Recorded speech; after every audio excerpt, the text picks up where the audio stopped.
Today I choose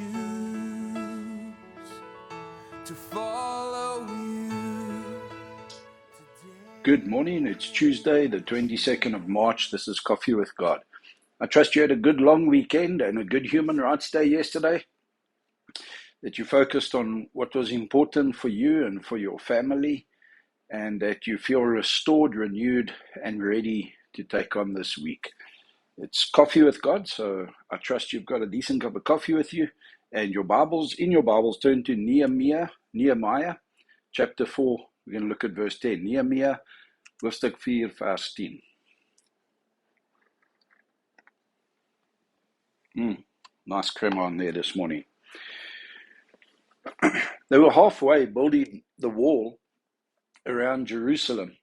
Nehemiah had taken leave from his job in the king's palace, and he was leading the people in rebuilding the walls, reestablishing the hope, reestablishing the pride of his home people. And they were halfway through, and obviously the attacks were there, and hard work had been done to get them to the halfway mark. And then listen to verse 10. Then Judah said, the people of Judah said, the strength of the laborers is failing, and there is so much rubbish that we are not able to build the wall. When you're busy with something, when you're busy doing life, when you're busy struggling to make a difference, and you've made a difference, you've rebuilt half of what you intended to rebuild, you're in the process. Be careful that you don't lose focus. Be careful that your eyes remain fixed on the fact that God is with you. We know that there were enemies, Sanballat, Tobiah, the Arabs, the Ammonites, the Ashdodites. They all heard that the walls of Jerusalem were being restored and the gaps were beginning to be closed, and they became very angry. And all of them conspired together to come and attack Jerusalem. That's, verse 7 of Nehemiah 4. So the enemies in this world, those who don't want you to succeed, those who don't want you to make a difference, those who don't want you to impact other people's lives positively and to inspire other people to continue to lift themselves up and be all that they can be in Jesus Christ. You will get attacked. You will have the people who come and say all kinds of negative things. And believe me, as Christians in this day, I don't want you to lose sight of the fact that God is with you. God is met jou. Moet daai nooit ooit verlore. Moet dit altyd raak sien. Glo dit in jou hart, beleef dit in jou dag en praat dit uit jou mond uit. Let your words be salted with the presence of Jesus Christ in your life. Why do I say that? Because this war that's raging, all the negativity that's coming out of it, the COVID, the next plague, the next volgende vlaag wat ons gaan tref is nou binnekort. Daar's soveel negatiewe goed. Die petrolprys gaan in die hoogtes inskiet, 40, 50 rand.